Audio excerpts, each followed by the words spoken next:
সবাইকে অনেক শুভেচ্ছা আর ভালোবাসা জানিয়ে আজকে তোমাদের জন্য নিয়ে আসলাম ফটোমিনা পেন্টিং। এটা একটা ফার্নিশ, এটার মধ্যে হিট দেওয়া হয়। মানুষ মরার পরে যে চুল্লি যেমন থাকে ঠিক এইটাও সেই সিস্টেমে, সেরকমই ফার্নিশ।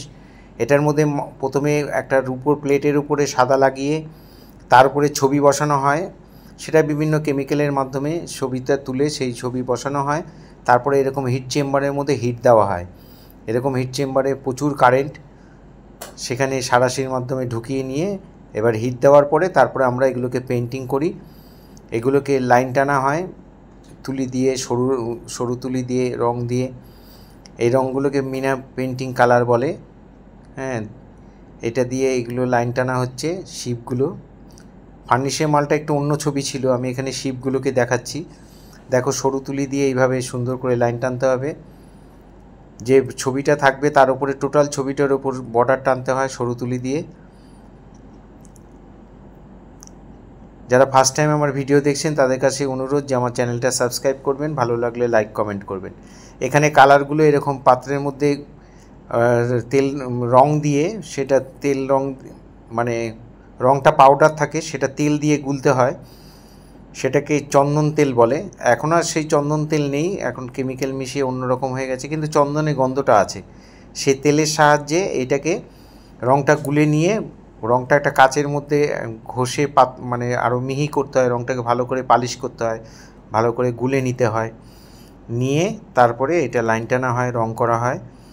এখানে আমি সাপটাকে সবুজ রং দিয়ে করলাম, এখানে চুলগুলোকে কালো দিয়ে ভরাট করে দিচ্ছি ব্ল্যাক কালার দিয়ে। সব কালারই পাউডার থাকে, সে পাউডারগুলোকে তেল দিয়ে গুলে নিতে হয়, ওটা চন্দন তেল বলে। ওই চন্দন তেল দিয়ে রংটাকে গুলে তারপরে রং লাগাতে হয়। এইভাবে দিয়ে তারপরে এই প্রত্যেকটা স্টেপে বারবার করে ওই হিট চেম্বারে গিয়ে একটা প্রসেসিং হওয়ার পরেই অমনি আবার হিট দিতে হয়। যেমন এটা লাইন টানা হলো, এই লাইন টানার পরে আবার হিট দিতে হবে, তারপরে কালার করার পরে হিট দিতে হবে। লাস্টে একটা ফ্লাক্সিং করা হয়, একটা ফ্লাক্স এর উপর দিয়ে চাপিয়ে দেওয়া হয় যাতে জিনিসটা নষ্ট না হয়। লাইফ গ্যারান্টি, হাতের থেকে পড়ে চটে না গেলে মানে লাইফ গ্যারান্টি, এরকমই জিনিসটা। এটাকে ফটোমিনা বলে, পেন্টিং মিনা। এইভাবে এই রঙগুলোকে এরকম তেলের সাহায্যে গুলে নিয়ে তারপরে এখানে ব্যাকগ্রাউন্ডে যে কালারটা হবে ইয়েলো কালার, সেটা মুখের মধ্যে টার্কিজ কালারটা দিয়ে শেড দেওয়া হয়েছে এবং ব্যাকগ্রাউন্ডে কালারটা এখানে এখন চাপানো হচ্ছে।